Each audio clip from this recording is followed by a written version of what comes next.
السلام علیکم ورحمۃ اللہ تعالی وبرکاتہ۔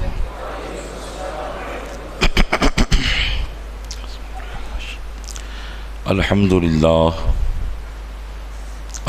للہ نحمده ونستعینه ونستغفره ونؤمن به ونتوکل علیہ ونعوذ باللہ من شرور انفسنا ومن سیئات اعمالنا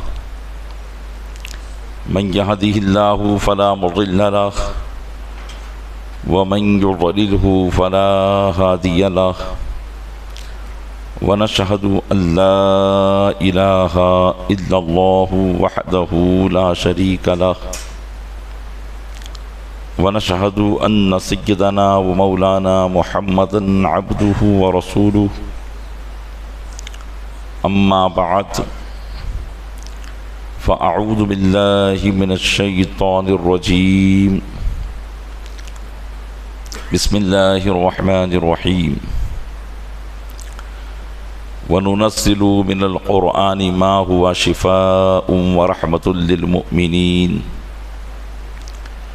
ولا يزيد الظالمين إلا خسارا آمنت بالله صدق الله مولانا العظيم وبلغنا رسوله النبي الأمين المكين الكريم ونحن على ذلك لمن الشاهدين والشاكرين والحمد للہ رب العالمین۔ آئیے سب سے پہلے ہم اور آپ آقا نامدار مدینے کے تاجدار دونوں عالم کے مالک و مختار نائب پروردگار گلشن ہستی کی اولی فصل بہار کے دربار گوہربار میں درود پاک کا قیمتی ہار پیش کریں۔ اللہم صلی علی سیدنا شفیعنا نبینا مولانا محمد معدن الجود والکرم علیہ وبارک وسلم صلاۃ و سلام علیک یا رسول اللہ۔ عقیدت و محبت کے ساتھ ایک مرتبہ اور پڑھیں، اللہم صلی علی سیدنا شفیعنا نبینا مولانا محمد معدن الجود والکرم وآلہ وبارک وسلم۔ گنبد خضرا کے تصور کے ساتھ ایک مرتبہ اور پڑھیں، اللہم صلی علی سیدنا شفیعنا نبینا مولانا محمد معدن الجود والکرم منبع العلم والحلم والحکم وآلہ واصحابہ وبارک وسلم صلاۃ و سلاما سرمدا دائما ابدا علیک یا رسول اللہ۔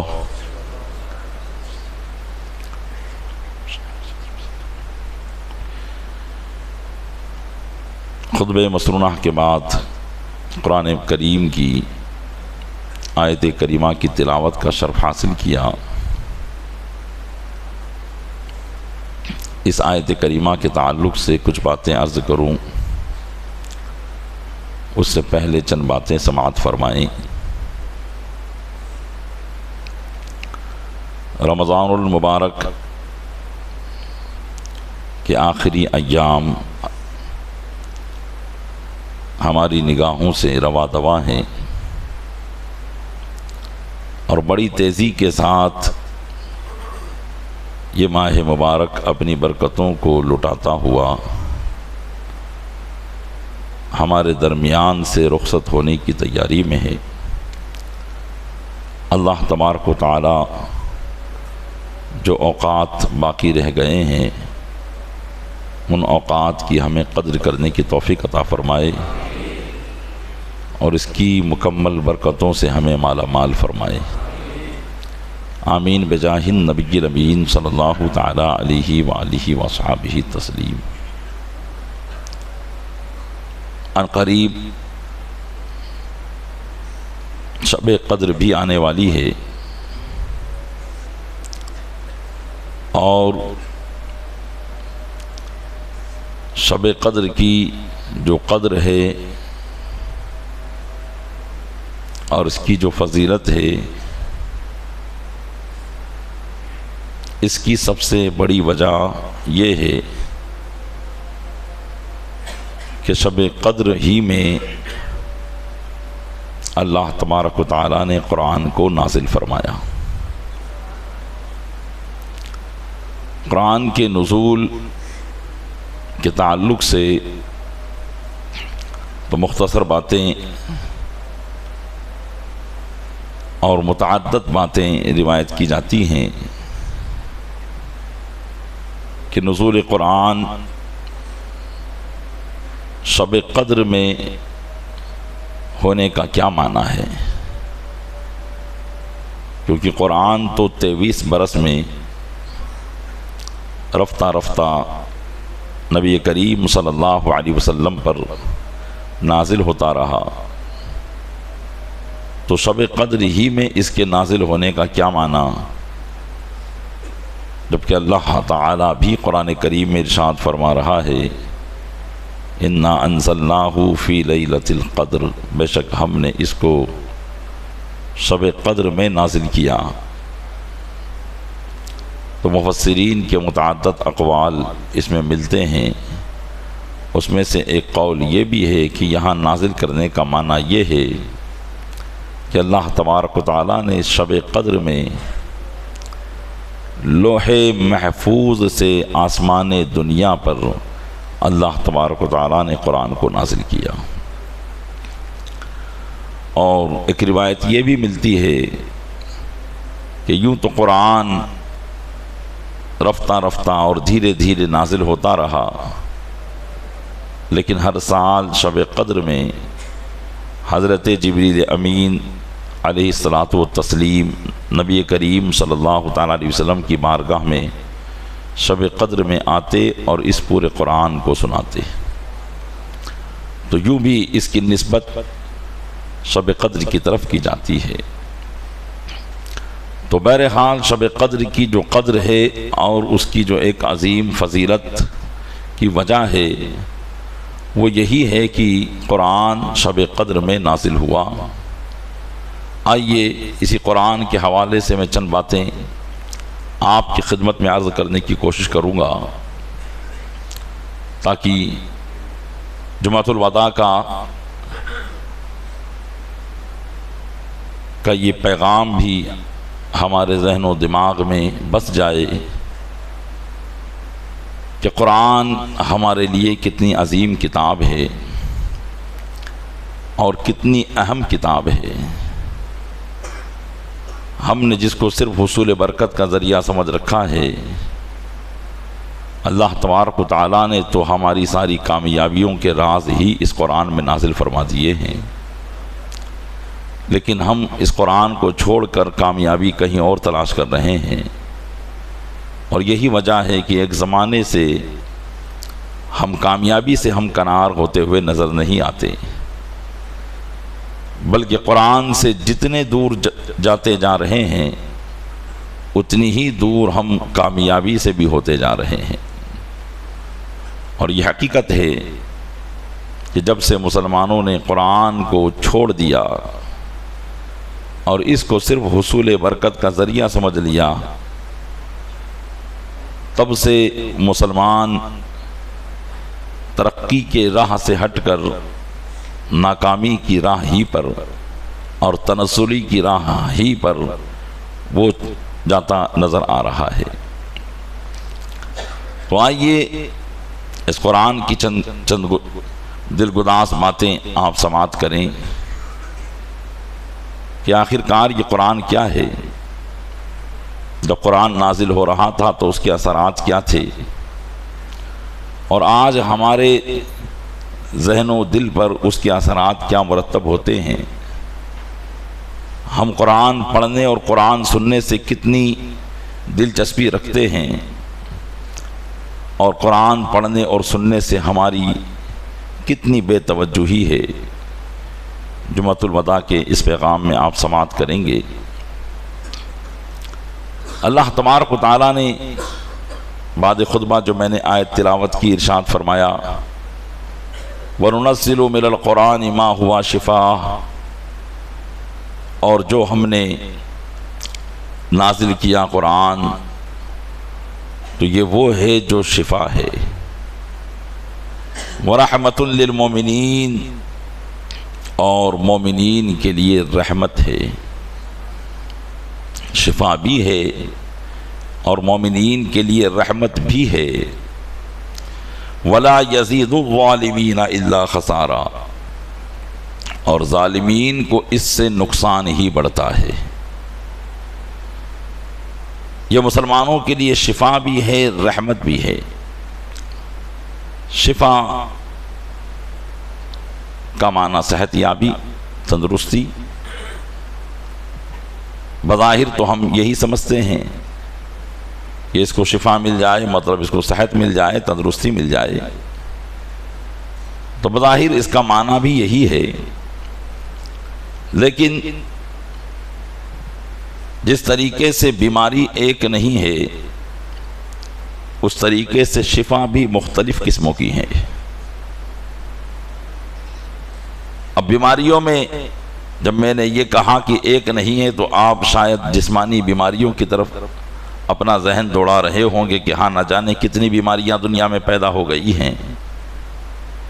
ابتدائی قسم سے، اور بیماری کی تقسیم اگر ابتداءً کی جائے تو بیماری کی دو قسمیں ہیں، ایک جسمانی بیماری اور ایک روحانی بیماری۔ یہ دو بیماریاں ہیں، اور پھر جتنی بھی بیماریاں ہیں وہ انہی دو قسموں کی قسمیں ہیں۔ جسمانی بیماریوں سے تو ہم اور آپ بہت خوب واقف ہیں، اور ابھی کھڑے ہو کر ہم نہ جانے کتنی بیماریوں کا ذکر کر سکتے ہیں، شمار کروا سکتے ہیں۔ لیکن روحانی اور باطنی بیماری یہ سب سے خطرناک بیماری ہے۔ یہ اتنی خطرناک بیماری ہے کہ یہ بیماری انسان کو کامیابی سے ناکام بنا دیتی ہے۔ یہ بیماری انسان کو ترقی سے تنزلی کی طرف لے آتی ہے۔ اگر آسان لفظوں میں اور آپ کے ذہن کے مطابق اس کو سمجھنا ہو تو یہ بیماری وہ ہے جو انسان کو شریف سے شریر بنا دیتی ہے۔ اس لیے جسمانی بیماری سے پہلے اس بیماری کا علاج کرنا بہت ضروری ہے، جس کو اور آسان لفظوں میں یہ سمجھیے کہ یہ بیماری ایسی ہے جو انسان سے انسانیت ہی کو ختم کر دیتی ہے۔ اسی وجہ سے آج ہمیں انسان نظر آتے ہیں لیکن انسان میں انسانیت نظر نہیں آتی۔ انسان میں چھپے ہوئے بھیڑیے ہمیں نظر آتے ہیں۔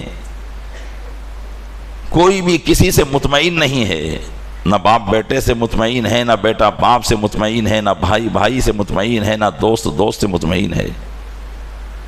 ہر ایک دوسرے کے خلاف پروپیگنڈا کرنے پر تلا ہوا ہے اور اسے اعتماد ہی نہیں ہے۔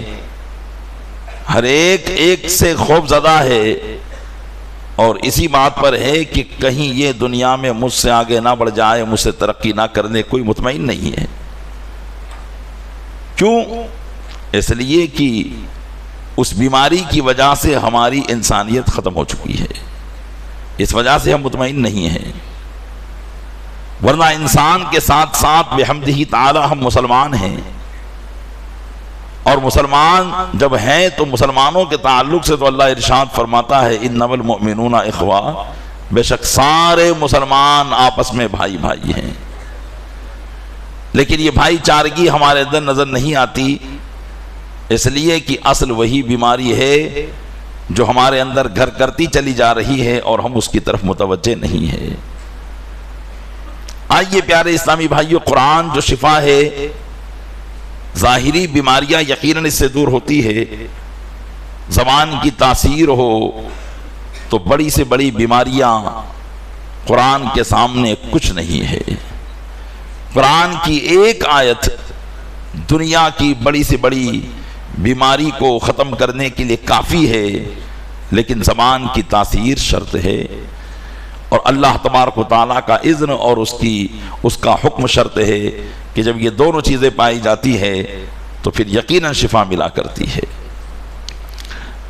تو باطنی بیماری سے قرآن شفا دیتا ہے اور قرآن سے شفا ملتی ہے۔ اور یہ باطنی بیماریاں کیا ہے؟ یہ دلی امراض کیا ہیں؟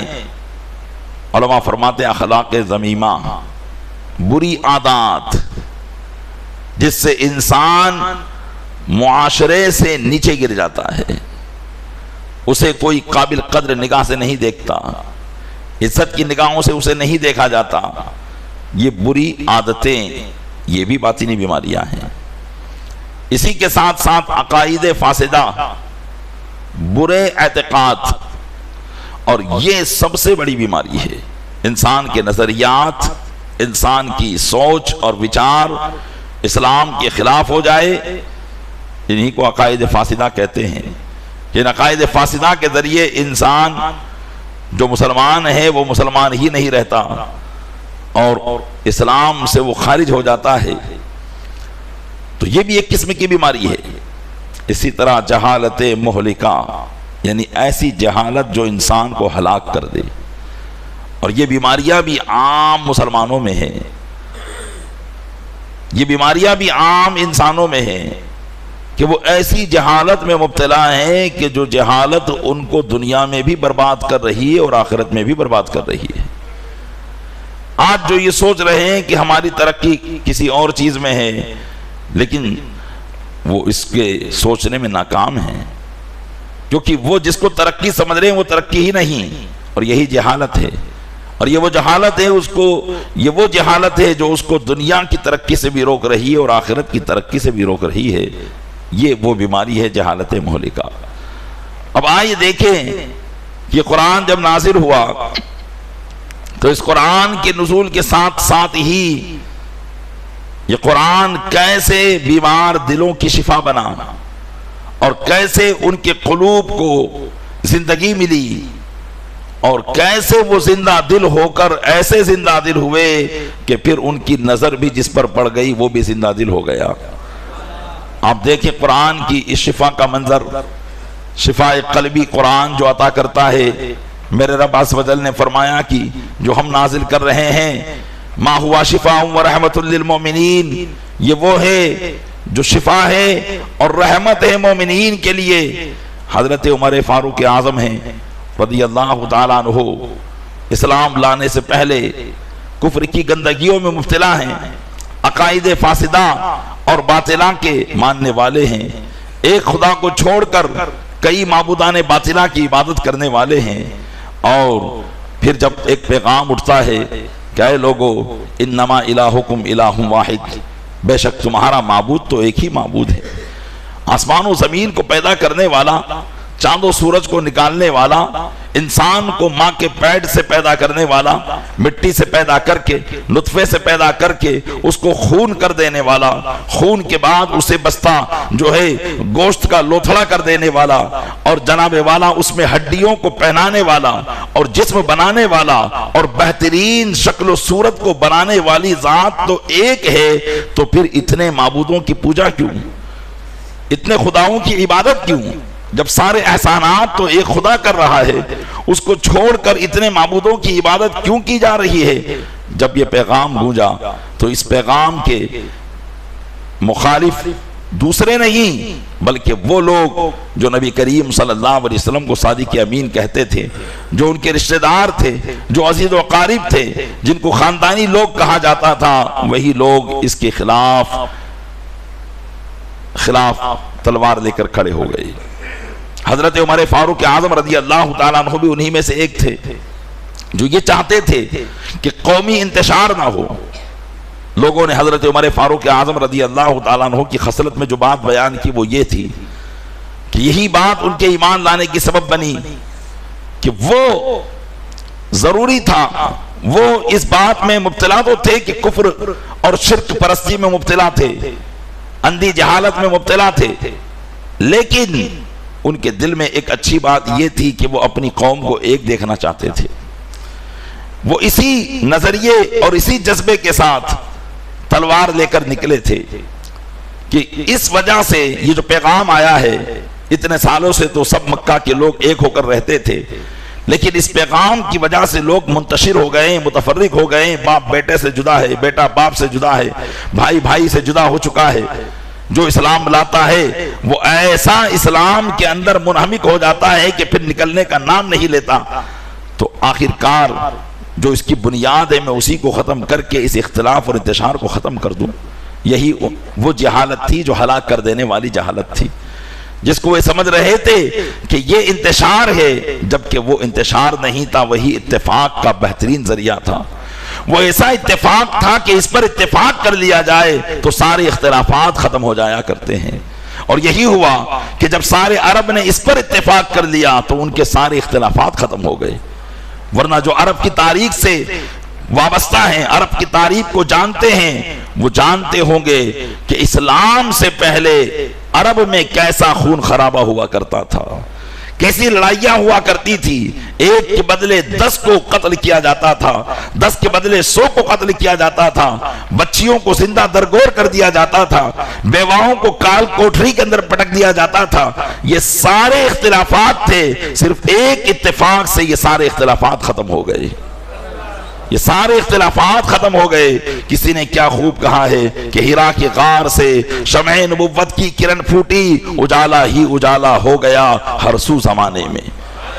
یہ وہ روشنی تھی کہ جو روشنی ساری اندھیریوں کو ختم کرنے آئی تھی، اور اندھیرے میں رہنے والے لوگ یہ سمجھ رہے تھے کہ یہ ہماری روشنی کو ختم کرنے آئی ہے، لیکن یہ روشنی جب پھیلی تو پھیلتی چلی گئی، یہاں تک کہ آج 4 داغ عالم کے اندر یہ روشنی ہم دیکھ رہے ہیں، جو اسلام کی روشنی ہے، قرآن کی روشنی ہے۔ تو وہ یہی سمجھ کر کھڑے ہوئے تھے اور تلوار لے کر نکلے تھے کہ آج تو نبی کریم صلی اللہ علیہ وسلم کا معاذ اللہ رب العالمین خاتمہ کر دیا جائے، اور وہ اختلاف جو یہ برپا کر رہے ہیں اس اختلاف کو ختم کر دیا جائے۔ چنانچہ تلوار لے کر جا رہے ہیں، سخت دھوپ ہے۔ ایک صحابی رسول ہیں جن کا نام حضرت نعیم بن عبداللہ قرشی ہے، راستے میں ملتے ہیں، عمر اس سخت دھوپ میں کہاں چلے جا رہے ہو؟ کیا بات ہے؟ اتنا مزاج گرم کیوں ہیں؟ حضرت عمر کے مزاج سے اکثر اہل مکہ واقف تھے۔ کہا اتنا مزاج گرم کیوں ہے؟ کہا چاہتا ہوں کہ جس کی وجہ سے گھر گھر میں اختلاف برپا ہے اس بات کو ختم کر دی جائے، اور آج ان کو شہید کر دیا جائے تاکہ یہ چیز ختم ہو جائے۔ حضرت نعیم بن عبداللہ قرشی نے فرمایا، اے عمر، جس چیز کو تم ختم کرنے جا رہے ہو وہ چیز تمہارے گھر میں بھی آ چکی ہے۔ جس روشنی کو کہ تم دشمن بنے ہوئے ہو وہ روشنی تمہارے گھر میں بھی روشنی کر چکی ہے۔ پہلے اپنی بہن کی خبر لو، تمہاری بہن فاطمہ بنت خطاب بھی مسلمان ہو چکی ہے، تمہارے بہنوئی بھی مسلمان ہو چکے ہیں۔ حضرت عمر فاروق اعظم رضی اللہ تعالیٰ عنہ بھی اس سے ناواقف تھے۔ چنانچہ جیسے ہی انہیں پتا چلا کہ یہ بات تو میرے گھر میں ہے تو کیوں نہ اس کا خاتمہ پہلے میرے گھر سے کروں، جب اپنے گھر میں آتے ہیں، اپنی بہن کے گھر پر آتے ہیں، دیکھتے ہیں دروازہ اندر سے بند ہے۔ کچھ صحابہ کرام وہاں پر جمع ہو کر قرآن کی آیات کی تعلیم حاصل کر رہے ہیں، قرآن سیکھ رہے ہیں، قرآن پڑھ رہے ہیں۔ کیسا ماحول ہے کہ قرآن کی تعلیم پر دروازہ بند کیا گیا ہے۔ کیوں؟ اس لیے کہ قرآن کی تعلیم کے دشمن وہاں موجود تھے، قرآن کی تعلیم کے وہاں دشمن موجود تھے، اس لیے تعلیم قرآن کو دروازہ بند کر کے پڑھا جا رہا ہے۔ بھائی کا بھی خطرہ ہے کہ کہیں بھائی آ کر قرآن کی تعلیم بند نہ کروا دے۔ پیارے اسلامی بھائیوں، اگر ہمارے حالات ایسے ہی رہے تو وہ دن دور نہیں کہ ہمیں بھی یہ دن دیکھنے پڑے۔ آج کفر نے پوری طاقت لگا رکھی ہے قرآن کی اس تعلیم کو بند کرنے کے لیے۔ آپ سوچ رہے ہوں گے جمعۃ الوداع ہے، میں کیوں اس موضوع کو لے کر آیا ہوں؟ جب میں غفیر ہوتا ہے، ہر مسلمان آنے کی کوشش کرتا ہے، میں آپ کے کانوں تک یہ بات پہنچانا چاہتا ہوں کہ آپ کے اس قرآن کی تعلیم کو بند کرنے کے لیے کفار نے کس قسم کی طاقتیں لگا رکھی ہیں، کس طریقے سے وہ حربے استعمال کر رہے ہیں آپ کے بچوں کو قرآن کی تعلیم سے دور کرنے کے لیے۔ کیسے کیسے قانون بنانے کی کوشش کی جا رہی ہے تاکہ مسلمان کا بچہ قرآن کی تعلیم سے دور ہو جائے۔ آپ غور کریں ابتدائی اسلام کا یہ معاملہ کہ گھر والے گھر سے ڈر رہے ہیں۔ اللہ نہ کرے کہ یہ حالات ہم کو بھی دیکھنے پڑے۔ اللہ تعالی ہمارے اس قرآن کی حفاظت فرمائے اور ہمیں بھی شوق و ذوق عطا کرے کہ ہم تعلیم قرآن سے وابستہ ہو جائے۔ حضرت عمر فاروق اعظم رضی اللہ تعالیٰ عنہ نے جب سنا کہ اندر کچھ سرگرمی ہے، کچھ چل رہا ہے، دروازہ کھٹکھٹایا، آواز سن کر سب لوگ سہم گئے، ڈر گئے، جو کہ حضرت عمر کے مزاج سے سب واقف تھے۔ جو بھی دیگر صحابہ آتے وہ ادھر ادھر چھپ گئے۔ دروازہ کھولا گیا، حضرت عمر فاروق اعظم رضی اللہ تعالیٰ عنہ نے اپنی بہن سے پوچھا کیا کر رہے تھے؟ چونکہ قرآن کی تعلیم ایسی ہے جو چھپانے کی چیز نہیں ہے، یہاں چھپایا نہیں جاتا ہے، یہاں بتایا جاتا ہے کہ عمر ہم اللہ کے قرآن کی، اللہ کی کتاب کی تلاوت کر رہے تھے، ہم اس کی تعلیم حاصل کر رہے تھے۔ چنانچہ جب حضرت عمر نے سنا تو آنکھ بگولا ہو گئی، اپنے بہنوئی کی داڑھی پکڑی اور پکڑ کر ان کو زمین پر پٹک دیا اور ان کے سینے پر سوار ہو گئے اور ان کو مارنے لگے۔ جب بہن بیچ میں آئی تو ایک تماچا اپنی بہن کے رخسار پر ایسا مارا جس سے ان کے کان کی بالیاں نکل گئی اور خون چہرے پر جاری ہو گیا۔ حضرت عمر فاروق اعظم رضی اللہ تعالیٰ عنہ کا جب یہ طیش حضرت فاطمہ بنت خطاب جو ان کی بہن تھی انہوں نے دیکھا تو آپ نے کہا کہ عمر تم کیا سمجھتے ہو کہ ہم تمہاری سختی کی وجہ سے اس قرآن سے دور ہو جائیں گے، تمہاری سختی کی وجہ سے اسلام سے دور ہو جائیں گے؟ قسم خدا کی تم ہمارے جسم کے ٹکڑے بھی کر دو تو ہم اس اسلام سے دور ہونے والے نہیں ہیں، ہم اس قرآن کی تعلیم کو چھوڑنے والے نہیں ہیں۔ حضرت عمر جو ابھی تک اپنے بہنوئی حضرت سعید بن زید کے سینے پر سوار تھے، جب ان کی نظر اپنی بہن کے چہرے پر پڑی کہ چہرے سے خون جاری ہے، آنکھوں سے آنسو جاری ہے اور وہ ایمان میں اس قدر پختہ ہے کہ اتنا مارنے کے باوجود بھی اس کے دل میں ایمان سے ذرہ برابر انحراف نہیں ہے، ذرہ برابر ایمان سے ہٹنا نہیں ہے۔ حضرت عمر کے دل میں یہ بات اثر کی کہ آخر کار یہ بات کون سی ہے کہ ایک بھائی کے سامنے ایک بہن اس قدر کلمات کہہ رہی ہے اور کہہ رہی ہے کہ ہم اسلام کو چھوڑنے والے نہیں۔ تو کہا اچھا یہ بتاؤ تم کیا چیز پڑھ رہے تھے، کون سی تعلیم حاصل کر رہے تھے؟ کہا وہ قرآن ہے، وہ اللہ کی کتاب ہے، لا یمسہ الا المطہرون، اس کو صرف پاک لوگ ہی پکڑ سکتے ہیں، اس کو پاک لوگ ہی چھو سکتے ہیں، لہٰذا جاؤ اس قرآن کو ہاتھ میں لینا ہے تو پہلے غسل کرو۔ چنانچہ حضرت عمر فاروق اعظم نہائے دھوئے اور پھر قرآن کی وہ تختیاں، جو کہ قرآن اس طریقے سے دفتیوں کی شکل میں، کتابوں کی شکل میں ہمارے سامنے اس وقت جو ہے وہ اس وقت موجود نہیں تھا، ہڈیوں پر، ورقوں پر وہ قرآن لکھا جاتا تھا۔ قرآن کی وہ آیتیں جو یہ لوگ پڑھ رہے تھے وہ پیش کر دی گئی۔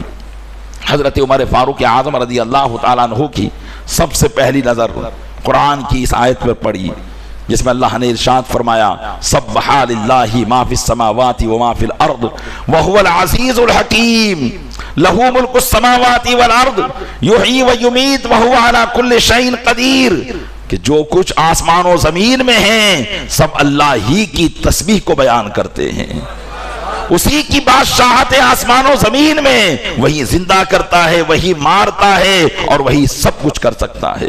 حضرت عمر فاروق اعظم اس سورہ کریمہ کی تلاوت کرتے جا رہے ہیں، جو کہ عربی نسل ہے، عربی زبان ہے، قرآن سمجھنے میں ان کو دیری نہیں لگتی ہے، قرآن کے سیاق و سباق سے بخوب واقف ہے اور اس کے جو ہے اس کی بلاغت اور فصاحت سے بخوب واقف ہے اور اس کے معنی اور مطالب سے بخوب واقف تھے۔ چنانچہ قرآن کی آیت پڑھتے جا رہے ہیں، جب پہنچے وَآمِنُوا بِاللَّهِ وَرَسُولِهِ کہ اور اللہ اور اس کے رسول پر ایمان لاؤ، حضرت عمر فاروق اعظم کے دل سے کہا نکلتی ہے کہ اتنا بہترین کلام اور عمر تو اس سے غائب ہے، تو اس سے ابھی پوشیدہ ہے، کیوں نہیں ایمان لے آتا؟ چنانچہ کہا گواہ ہو جاؤ اشہدو ان لا الہ الا اللہ واشہدو ان محمد رسول اللہ، کلمہ طیبہ پڑھ کر، شہادت پڑھ کر وہ مسلمان ہوئے۔ پیارے اسلامی بھائیوں، یہ وہ قرآن تھا جس نے حضرت عمر کے بیمار دل کو شفائے یابی عطا فرمائی ہے۔ یہ وہ قرآن تھا کہ جس قرآن کے پڑھنے سے حضرت عمر کے دل کی وہ ساری بیماریاں جو ان کو اختلاف میں جس نے برپا کر رکھا تھا، جس نے ان کو حقیقی کامیابی سے روک رکھا تھا، اس قرآن نے ان کو اس حقیقی کامیابی سے وابستہ کر دیا اور ہم کنار کر دیا۔ آپ دیکھیں یہی وہ قرآن ہے، یہ اور کوئی قرآن نہیں تھا، یہی وہ قرآن ہے جو من بعد نقل متواتر کے طور پر ہم تک پہنچا ہے۔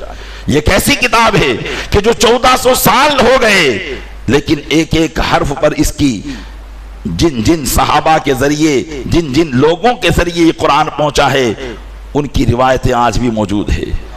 رسول اکرم صلی اللہ علیہ وسلم سے ان آیات کو جنہوں نے سنا وہ ایک ایسی جماعت کے ساتھ ہمارے سامنے موجود ہے روایت کے طور پر کہ جس جماعت کا جھوٹ پر متفق ہونا محال ہے، اور یہ عقل کے مطابق ہے کہ جب کوئی بات بہت سے لوگ بیان کریں تو پھر ایسی بات کی تصدیق کی جاتی ہے، اس کو جھٹلایا نہیں جاتا ہے۔ یہی وہ قرآن ہے۔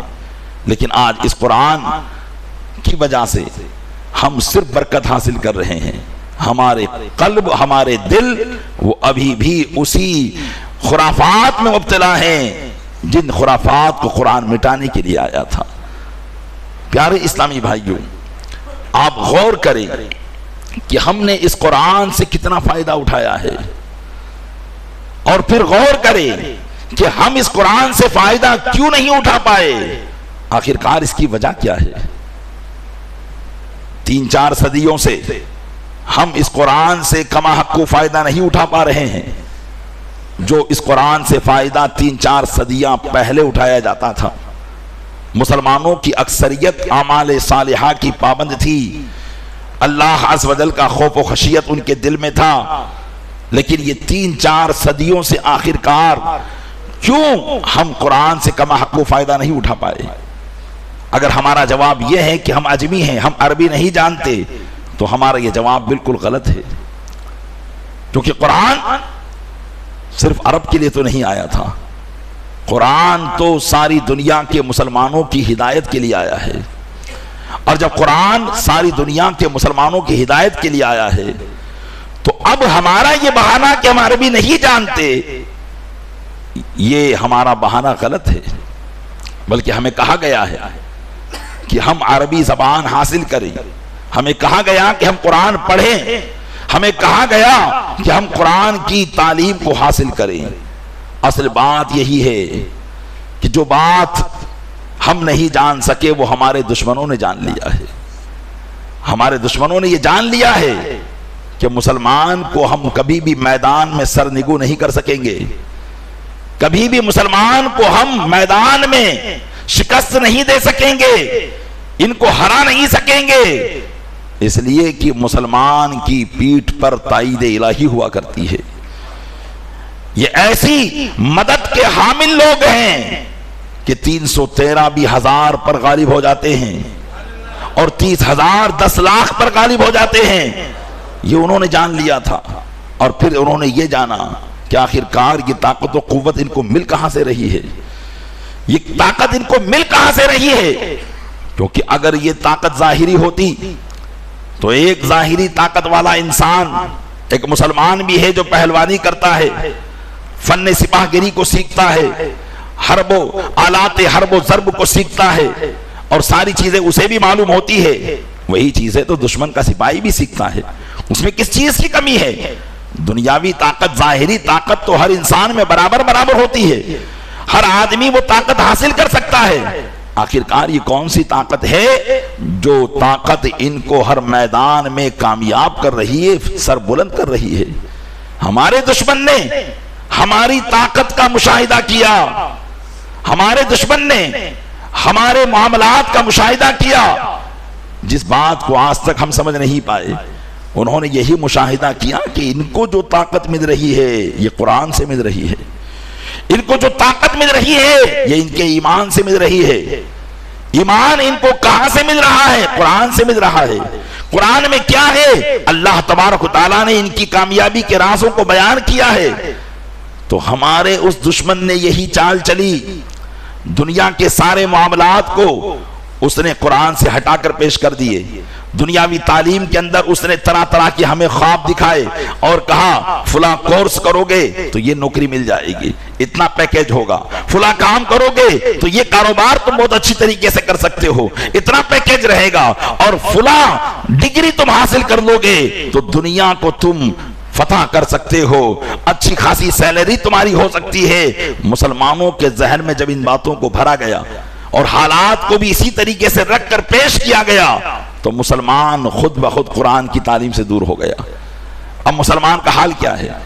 مسلمان کا حال یہی ہے کہ ہاں قرآن پڑھاتے ہیں صرف اتنا کہ بس وہ جب کوئی مر جائے تو اس پر فاتحہ پڑھ سکے، یا قرآن خوانی ہو تو بیٹھ جائے اور رشتہ داروں کو آ کر منہ دکھا دے کہ ہاں فلاں بھی آیا ہے، تاکہ اس کے تیجے اور دسویں میں وہ فلاں بھی چلا جائے۔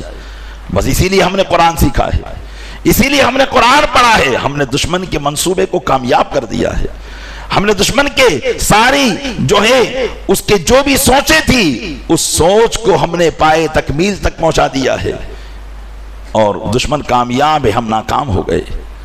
لیکن وہ ناکامی ہماری ہمیشگی کی نہیں ہے پیارے اسلامی بھائیوں، یہ ناکامی ہمیشگی کی نہیں رہتی ہے، بلکہ قرآن تو بار بار پکار کر کہہ رہا ہے آؤ قرآن کی تعلیم کی طرف آؤ، مدارس کی طرف آؤ، مدارس کی طرف توجہ دو۔ تم نے مدارس کے حال کیا کر رکھے ہیں؟ یہ مدارس ہماری زکوٰۃ پر چل رہے ہیں، یہ مدارس ہمارے صدقات پر چل رہے ہیں، یہ حالانکہ یہ مدارس ہماری زکوٰۃ و صدقات پر نہیں چلنا چاہیے، یہ ہماری مجبوریاں ہیں، یہ ہماری مجبوریاں ہیں، کیونکہ مسلمان کو اللہ تبارک و تعالیٰ نے جو مال و دولت اپنے دین کی راہ میں خرچ کرنے کے لیے دی تھی، اس مال و دولت کو تو اس نے خرافات میں برباد کر رکھا ہے، اس مال و دولت کو تو اس نے اپنی خواہشات کو پورا کرنے میں برباد کر رکھا ہے، اس مال و دولت کو تو اس نے اپنی ناجائز خواہشات کو تکمیل تک پہنچانے میں مبتلا کر رکھا ہے۔ بڑی بڑی بلڈنگیں اور بڑے بڑے بنگلے اور بڑی بڑی زمین اور فارم ہاؤس کو بنانے میں اس نے خرچ کر رکھا ہے۔ کیا یہ پیسہ اس لیے دیا گیا تھا؟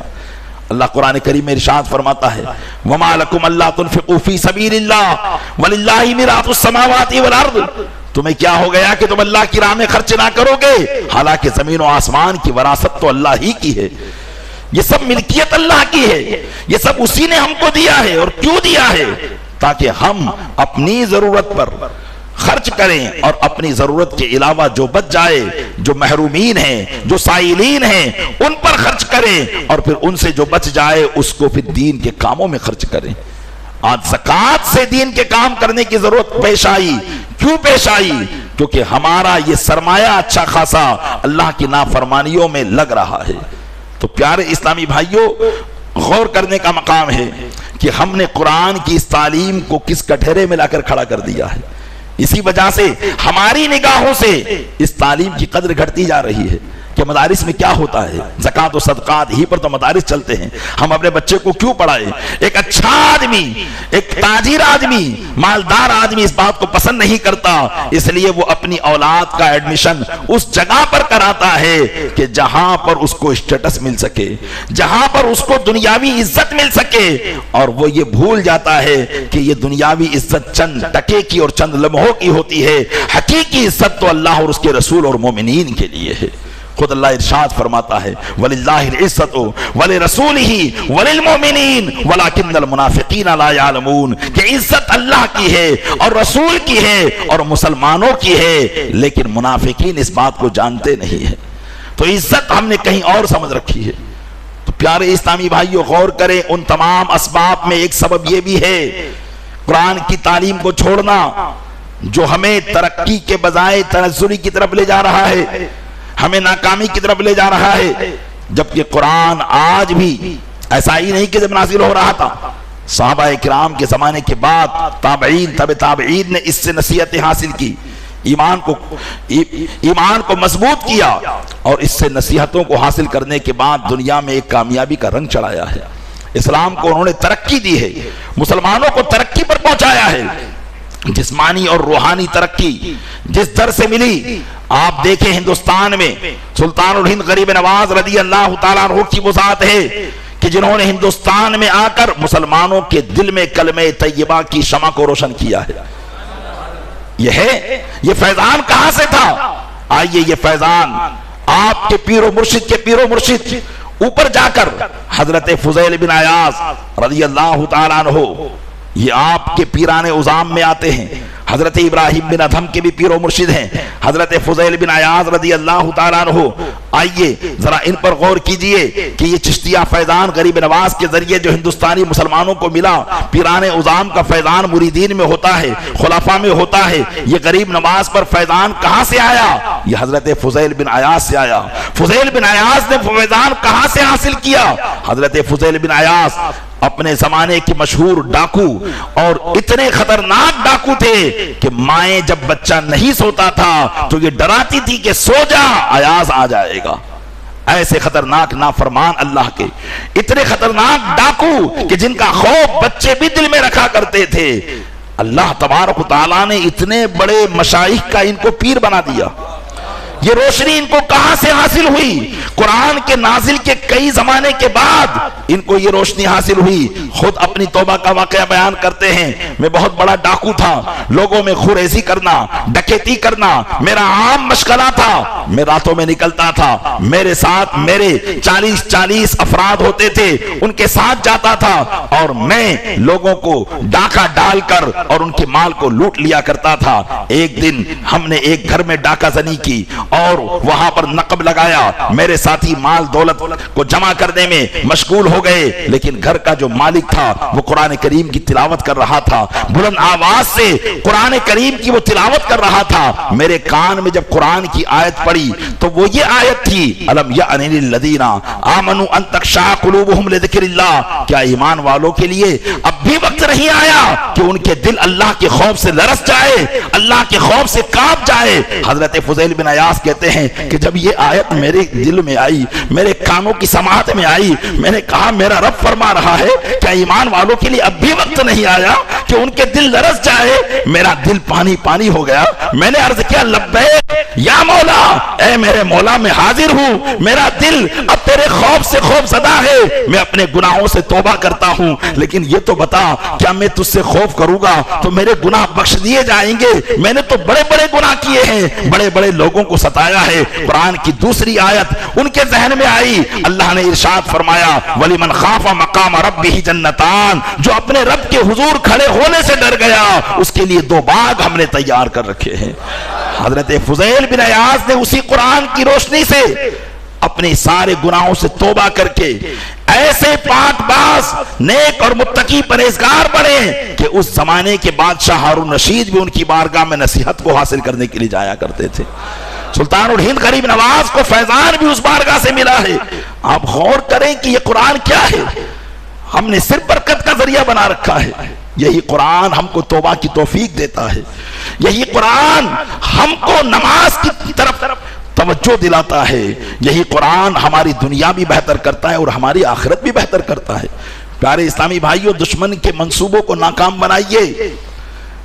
دشمنوں کے منصوبے یہی ہیں کہ وہ ہمیں قرآن سے دور کر رہا ہے اور ہم بھی دور ہوتے چلے جا رہے ہیں۔ اب موقع نہیں ہے کہ ہم قرآن سے دور رہیں، وہ زمانہ گزر گیا۔ جن لوگوں نے نہیں سمجھا انہوں نے نہیں سمجھا، چند انگریزی کے ورڈز پڑھ کر اور لوگوں کے سامنے بول کر اپنی عزتیں تو انہوں نے منوا لی، لیکن ان کی آخرت کیا ہے آپ دیکھ رہے ہوں گے۔ ایسے بڑے بڑے پروفیسر اور بڑے بڑے انگریزی بولنے والے بیڈ پر سڑ رہے ہوتے ہیں، لیکن یہی قرآن کی تعلیم حاصل کرنے والے علماء 80 70 90 سال کی عمر میں بھی حشاش اور بشاش رہتے ہیں، ان کی زندگی لہلہا رہی ہوتی ہے۔ کیا علماء اہل سنت کو آپ نے نہیں دیکھا؟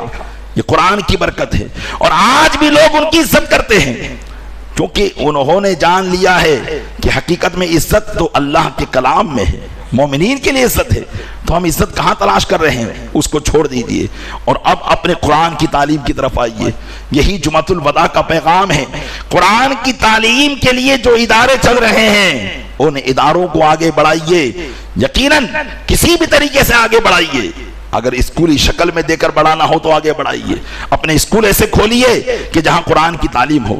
صرف نام کے مسلمان کے اسکول نہیں کہ نام تو مسلمان رکھ لیا جائے، نام تو فلاح دارین رکھ لیا جائے، لیکن کام وہاں پر سارے اللہ رسول کی نافرمانی کے ہوں، کام وہاں پر وہ ہو جو شریعت محمد صلی اللہ علیہ وسلم کو ٹھیس پہنچانے والے ہو، جہاں پر ہماری بیٹیاں ننگے سر اور طرح طرح کے ناچ گانے کر رہی ہوں۔ ایسے مسلمان اسکول سے اسلام کو کوئی فائدہ نہیں ہے۔ ایک مسلمان کو وقتی طور پر فائدہ ہو سکتا ہے، لیکن اسلام کا وہ نقصان ہی کر رہے ہیں، اس لیے کہ اسلام کا فائدہ اس میں ہے جو اللہ نے فرمایا ہے یا ایھا الذین آمنوا اتقوا اللہ حق تقاتہ ولا تموتن الا وانتم مسلمون، اے ایمان والو اللہ سے ڈرو جس طرح کے ڈرنے کا حق ہے، اور نہ مرنا مگر اس حال میں کہ تم مسلمان رہو۔ تو یہ مسلمان رہنا یہ ہمارے لیے ضروری ہے، اور مسلمان رکھنے والا اسکول ہی ہمارے اسلام کو فائدہ پہنچا سکتا ہے۔ وہ اسکول جو ہماری تعلیم کو برباد کر دے، دنیا کے چند ٹکوں کی وجہ سے ہمارے علم کو برباد کر دے، ہمارے اخلاق کو برباد کر دے، ایسا اسکول ہمیں نہیں چاہیے، بلکہ ہمارا ایسا اسکول ہونا چاہیے، ایسا اسکول ہونا چاہیے جو بحمدہ تعالی اگر ماحول کے اعتبار سے وہ دنیا کی ترقی بھی کروا رہا ہو تو روحانی دنیا کی بھی وہ سیر کروا رہا ہو، قلبی امراض بھی وہاں دور کیے جا رہے ہوں، اور ایک مسلمان بچہ جہاں بہترین انجینئر بن رہا ہو وہاں پر بہترین دین کا عالم بھی بن رہا ہو، تاکہ اسے دین اور دنیا دونوں معاملات کو لے کر چلنے میں آسانیاں ہو۔ جہاں وہ سائنس کی باتیں کر رہا ہو وہاں اللہ اور رسول کی بھی باتیں کر رہا ہو، اور یہ بھی دیکھ رہا ہو کہ سائنس کہاں اسلام سے ٹکراتی ہے، جہاں اسلام سے ٹکراتی ہے سائنس کے نظریے کو مسلمان بنا لے، نہ کہ اسلامی نظریے کو سائنس میں ڈال دے۔ یہ ایک مسلمان کا کام ہونا چاہیے، ایسی تعلیم ہم اپنے بچوں کو دے۔ ہمارے بچے ذہین ہیں، بڑے ذہین ہیں، ہم ان بچوں سے اپنے اسلام اور اپنے ملک اور دنیا کی بڑی بڑی ترقیاں ان سے لے سکتے ہیں، لیکن بس شرط یہ ہے کہ ہم نے جس راستے کو چھوڑ کر ترقی کی ٹھان لی ہے اس راستے میں کبھی بھی ہم کو ترقی نہیں ملنے والی ہے۔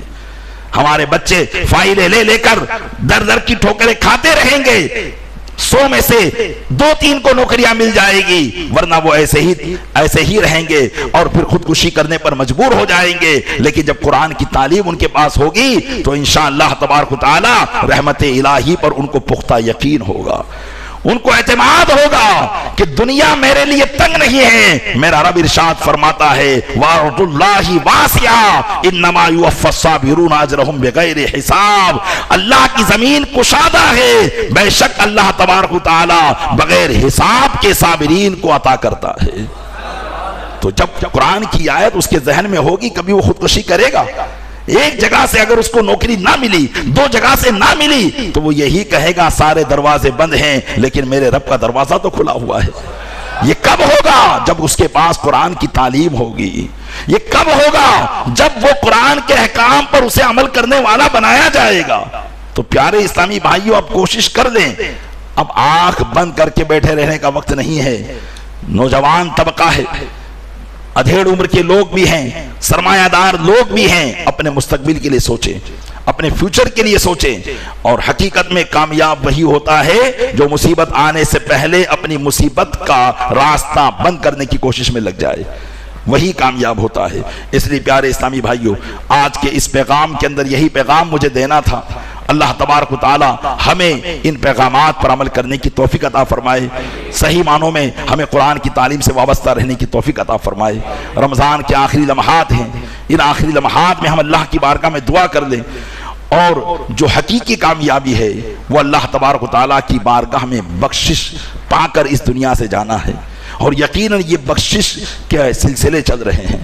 آج تو وہ دن ہے کہ ہر لمحہ لاکھوں لاکھ مسلمانوں کی بخشش کی جا رہی ہے۔